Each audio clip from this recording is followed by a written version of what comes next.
Hello everyone!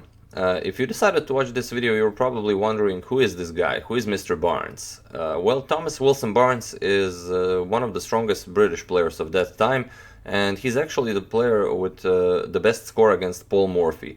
I think he won 8 games against 8 games. He won 8 games against Morphy and lost 19 games. And this is a pretty cool game, as Paul Morphy is white in this game, and Mr. Barnes plays f6 on the first move.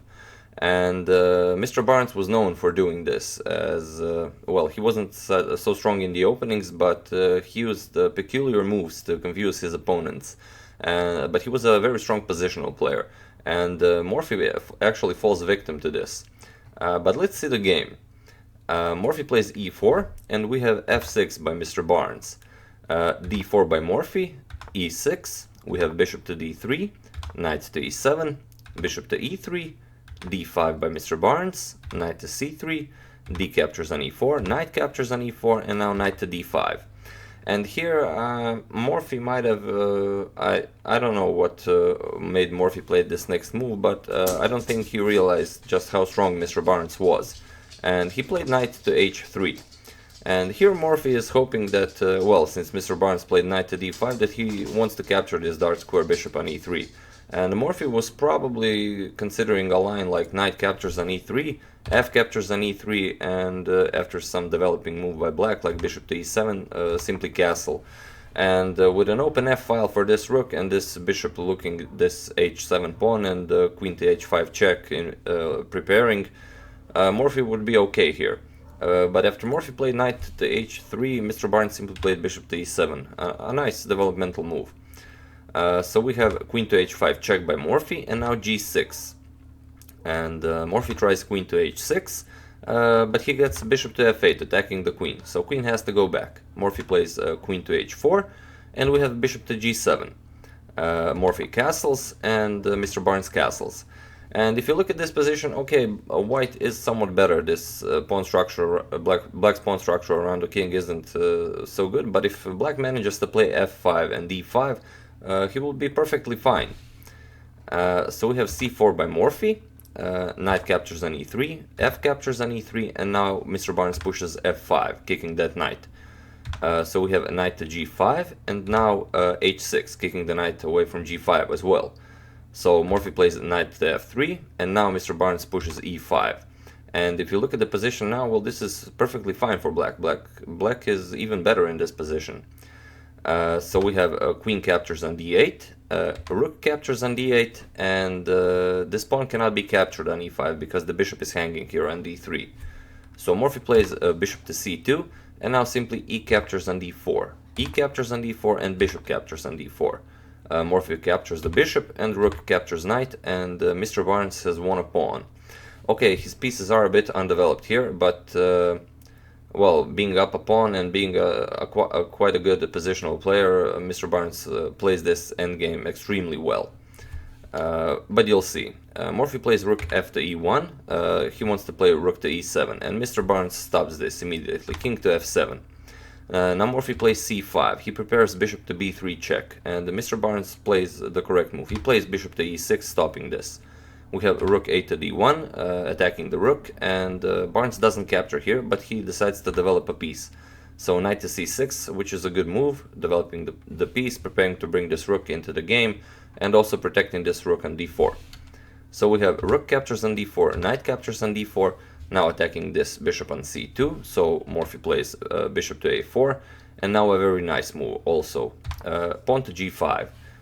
He wants to limit this knight even further, as now this f4 square is no longer available for the knight.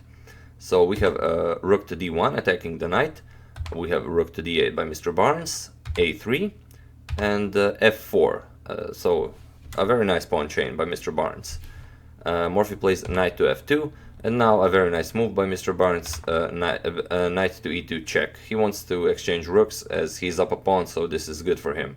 We have king to f1, and simply rook captures on d1 with check, bishop captures on d1, and now knight to d4.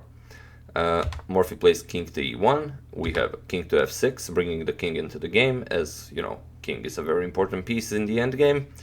Morphy plays king to d2, and now another correct move by Mr. Barnes, knight to b3 check, threatening to capture this pawn on c5, and if he does this, this would be completely winning for black, so Morphy has to capture the knight. Bishop captures on b3, and bishop captures on b3.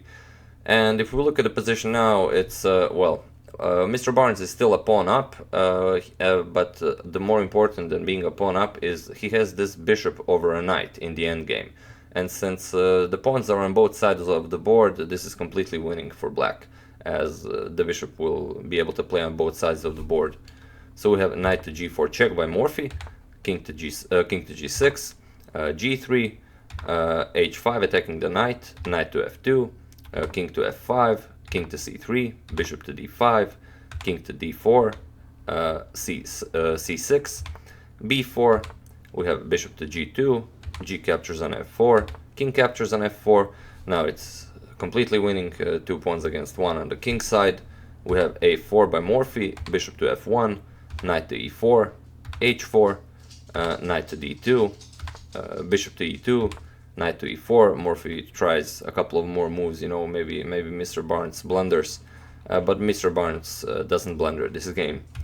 He plays g4, knight to f2, king to f3 attacking the knight, knight to e4, bishop to f1, king to e5, bishop to d3, we have a knight to g5 check, king to g2, and now Morphy goes for his pawns on the queen side, but we have king captures on h2, king to c7, king to g3, preparing to push the h pawn, we have king captures on b7, and now h3, and in this position Paul Morphy resigned, as this pawn is unstoppable. He would have to capture the pawn, and after g captures on h3, well, Morphy is simply too slow to push his own pawns. So yeah, a very nice game by Mr. Barnes. Not a lot of people accomplished such a feat that they played f6 on the first move and won a game against the one and only Paul Morphy.